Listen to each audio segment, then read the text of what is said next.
Hello students. आज के lecture में हम first aid related with poisoning bytes and stings के बारे में बताएंगे। तो जैसे कि आप जानते हैं, पॉइजनिंग मतलब जहर से रिलेटेड, बाइट्स एंड स्टिंग्स कीड़े मकोड़े के काटने से संबंधित प्राथमिक चिकित्सा। तो इसमें पॉइजनिंग में सबसे पहले हम जानते हैं कि पॉइज़न होता क्या है। तो पॉइज़न या टॉक्सिन्स वह सामग्री है जो हमारे बॉडी के अंदर एंटर करती है और हमारी बॉडी को या तो बहुत गंभीर नुकसान पहुंचाती है या हमारे मौत का कारण बनती है। कभी कभी कुछ जो मेडिसिन्स भी हैं, आपने देखा होगा, वो भी रिएक्शन करके, हमने अलग अलग मेडिसिन खा ली तो वो आपस में रिएक्ट करके वो भी क्या है, टॉक्सिन टॉक्सिन बनाती है जो हमारे लिए, हमारी बॉडी के लिए हार्मफुल होती है। तो आज हम इसी से रिलेटेड फर्स्ट एड के बारे में डिस्कस करेंगे। तो सबसे पहले इसमें हम बताते हैं टाइप्स ऑफ टॉक्सिन्स, मतलब कितने प्रकार के टॉक्सिन या पॉइजनिंग हो सकती है। मतलब हमारी बॉडी के अंदर कितनी तरह से हम टॉक्सिन्स या पॉइजनिंग एंटर हमारी बॉडी के अंदर कर सकती है। तो इसमें 4 टाइप बताए हैं। सबसे पहला है बाय इनहेलेशन, मतलब हम किसी पॉइजन को सूंघ कर वो हमारी बॉडी के अंदर एंटर कर सकता है। नेक्स्ट है बाय एब्जॉर्प्शन, हमारी स्किन के कांटेक्ट में कोई ऐसा पॉइजन आए जो हमारी स्किन में एंटर कर जाए, जो कि हमारे लिए हार्मफुल होता है। नेक्स्ट है इंजेक्शन, मतलब इंजेक्शन के थ्रू हमारी बॉडी में पॉइजन का एंटर होना। नेक्स्ट है बाय स्वेलोइंग, मतलब निगलना। कई बार आपने देखा होगा कि कोई व्यक्ति जहर खाकर मर गया, तो जानबूझकर अपने माउथ के थ्रू वो जहर डालना अपनी बॉडी में, पीना, तो उसे कहेंगे स्वेलोइंग। तो सबसे पहले होता है कि जो निगलने वाले जहर हैं उसके अंतर्गत क्या क्या चीज़ें आती हैं। जैसे इसमें कई रोज़मर्रा की डेली लाइफ की पॉइजनस थिंग्स आ सकती हैं। इसमें होता है अल्कोहल युक्त sanitiser, mouth wash, perfume, after shave, bleach, detergent और इंसेक्टिसाइड, पेस्टिसाइड्स, ऑयल, पॉलिश। और इसके अलावा कई जैसे जहरीले प्लांट्स होते हैं और कई मेडिसिन्स होती हैं। और कई बार जैसे वाइन वगैरह टॉक्सिक होती है, तो वो भी किसका काम, उसको भी किसके थ्रू बॉडी में अंदर जा सकती है, स्वेलिंग के द्वारा, मतलब निगलने के द्वारा अंदर जा सकती है। तो इस प्रकार जहर को हम जो है 2 श्रेणियों में डिवाइड कर सकते हैं। आप देखिए इसमें सबसे पहली है कोरोसिव, दूसरी है नॉन कोरोसिव। कोरोसिव को हिंदी में बोलते हैं संचारक, है ना, और नॉन कोरोसिव को बोलते हैं गैर संसारक। तो संसारक मीन्स कोरोसिव में के एग्जाम्पल है acid, bleach, petrol, oil, dish powder, तारपीन एक्सेट्रा। ठीक है, ये क्या करते हैं, ये हमारी बॉडी के अंदर जाएंगे तो ये बॉडी में घाव बना देते हैं, एलिमेंट्री कैनाल में घाव बना देंगे। ठीक है, नेक्स्ट है नॉन कोरोसिव, इसमें टैबलेट, प्लांट्स, ड्रग्स, परफ्यूम, है ना, शराब आदि आते हैं। तो ये श्रेणी हो गई नॉन कोरोसिव। ठीक है, तो ये देख लीजिए इसमें। फिर उसके बाद आता है कैसे पता चले कि किसी व्यक्ति ने जहर उसके अंदर चला गया है।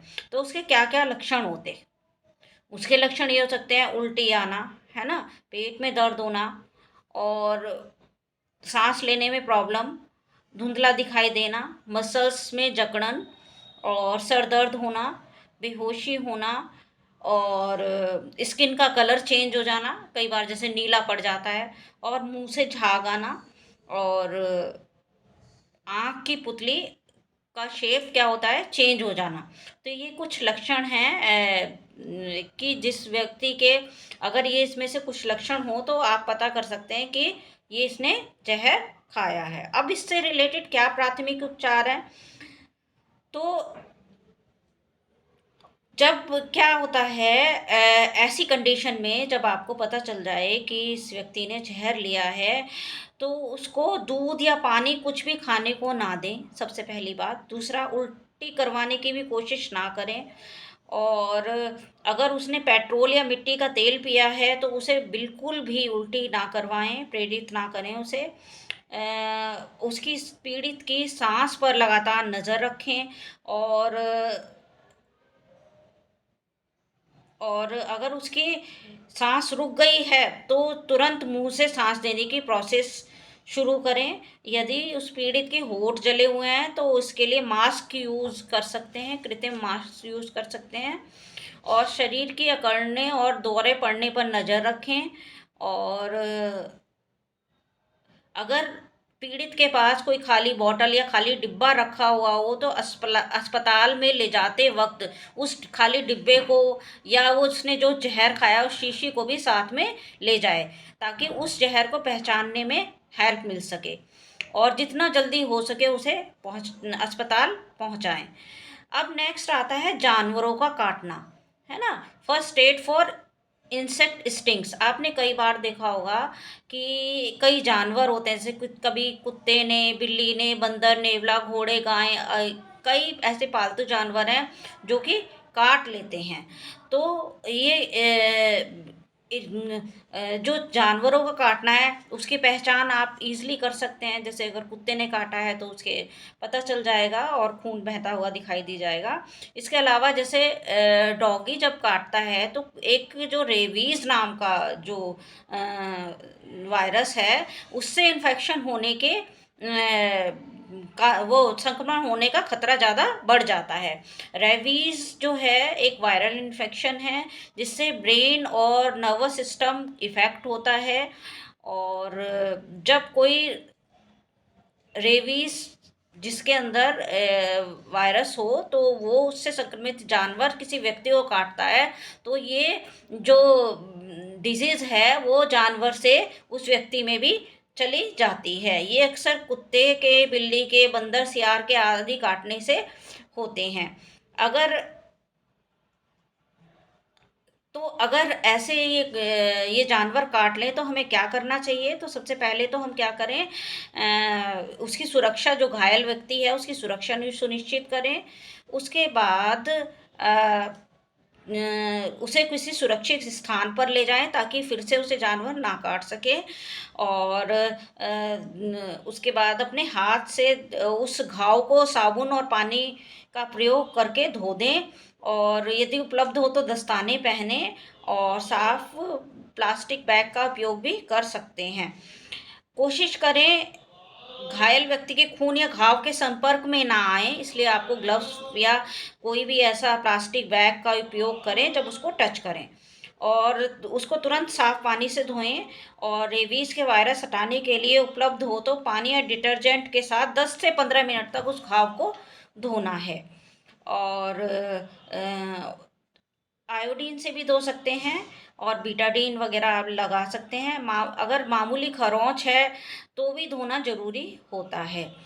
और घाव पर मिर्ची, तेल, पेट्रोल, जड़ी बूटी ये सामग्री ना डालें, ठीक है। और घाव को सूखे साफ कपड़े या पट्टी से ढक दें। इसके बाद है इलाज के लिए तुरंत हॉस्पिटल ले जाएं जितना जल्दी हो सके। तो ये है कब के लिए, जब कोई जानवर काटता है। उसके बाद आता है स्नेक बाइट। स्नेक बाइट कई बार होता है, जैसे स्नेक काट जाता है तो हमारे जो भारत में दो 2500 से भी अधिक प्रजाति हैं और जिनके प्रभाव सांप के काटने के जो इफ़ेक्ट है वो बॉडी पर अलग अलग पड़ते हैं। तो अगर किसी व्यक्ति को सांप ने काट लिया तो कैसे पहचान करेंगे?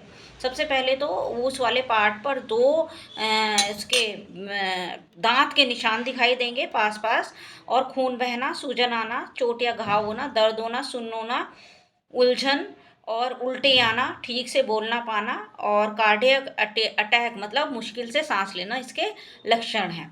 तो हमें क्या करना चाहिए ऐसी कंडीशन में? सबसे पहले तो उसकी सुरक्षा सुनिश्चित करनी चाहिए, कहीं ऐसा ना हो कि थोड़ी देर बाद फिर आए वो सांप, उसको काट ले, उसे सुरक्षित स्थान पर ले जाएं। उसके बाद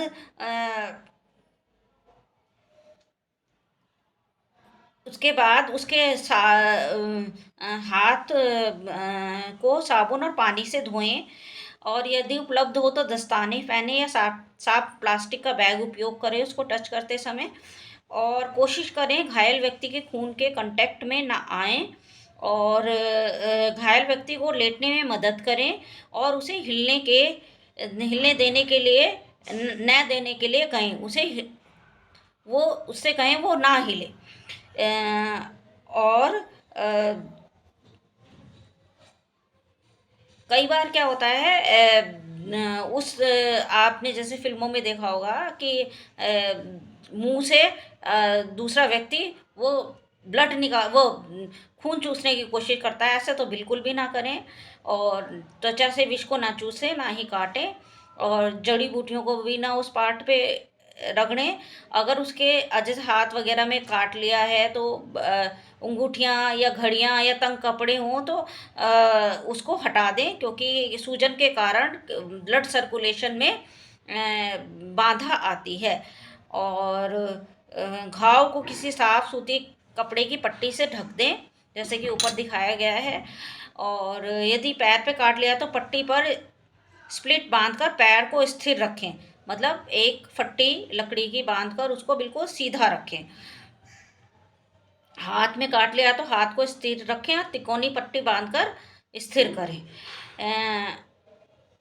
यदि आप ही को काटा है और आप अकेले हो, जितना हो सके हिलने डुलने की कोशिश ना करें, और मदद के लिए पुकारें, हमेशा चिकित्सा सहायता लें। उसके बाद आता है first aid for insect sting and bite. कई बार अभी आपने देखा स्नेक के काटने से और जानवर के काटने से, और कई बार ऐसे पॉइजनस इंसेक्ट होते हैं, कीट पतंगे होते हैं जो कि काटते हैं और हमारे जो है हमारी बॉडी में जहर फैलाते हैं। तो क्या होता है, जैसे फॉर एग्जांपल कॉमन वो एग्जांपल, जैसे कई बार होता है ना कि इंसेक्ट जब काटता है तो उसका डंक हमारी बॉडी में स्किन पे रह जाता है, जैसे मधुमक्खी हो गई, है ना, वास्प हो गई, और बिच्छू हो गया। तो ये सब क्या है, मकड़ी हो गई, तो ये क्या है, ये हमारी बॉडी में जब काटेंगे तो इनका डंक हमारी बॉडी में रह जाता है। तो सबसे पहले जो इंसेक्ट जब काटता है तो उसके क्या लक्षण हैं? तो क्या होता है, जो काटे गए स्थान पर सूजन, लाली या दाने हो जाना, खुजली होना, और एलर्जी का अनुभव होना, और दौरे आदि इसके लक्षण हो सकते हैं। तो ऐसी कंडीशन में क्या करना चाहिए? सबसे पहले तो व्यक्ति को सुरक्षित स्थान पर ले जाएं, और शांत व्यक्ति को शांत रहने के लिए कहें। अगर मधुमक्खी या ततैया के डंक मारने की स्थिति में जितना जल्दी हो सके मधुमक्खियों के डंक को हटाने का प्रयास करें। मधुमक्खी तो अपना डंक छोड़ती है, ततैया यानी कि वास्प जिसे कहते हैं वो आमतौर पर अपना डंक नहीं छोड़ता। और डंक को हटाने के लिए उंगली के नाखून, बैंक कार्ड या आपके पास जो भी पतली नुकीली मजबूत सामग्री हो उसका प्रयोग करें। जॉक के काटने पर बाकरी चिमटी का उपयोग करके उसका डंक निकालें। और पेट्रोलियम जेली, शराब, जलती हुई माचिस या सिगरेट की अन्य तरीके का प्रयोग ना करें। ठीक है। जॉक पर नमक ना डालें, ना ही जलाएं, इससे जॉक घाव व वापस उल्टी कर देगा।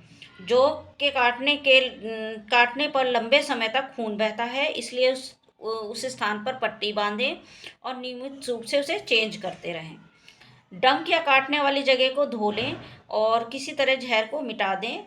यदि आपके पास बर्फ़ है तो काटने या डंक के स्थान को ठंडे बर्फ़ का प्रयोग करें उस पर। और बर्फ़ को किसी कपड़े या तौलिए में लपेट लें ताकि सीधे स्किन को ना टच करे। अगर आपके पास बर्फ़ नहीं है तो ठंडे पानी का इस्तेमाल करें। एक बार में 20 मिनट से ज़्यादा ठंडा ना करें। अगर व्यक्ति की हालत ख़राब हो रही है या दर्द ठीक नहीं हो रहा है, हम तो उसे चिकित्सक के पास ले जाएं। तो ये कुछ थे, ये आपके ये इस वाले इसमें first aid related with poisoning, sting and biting से रिलेटेड थे। तो thank you all of you.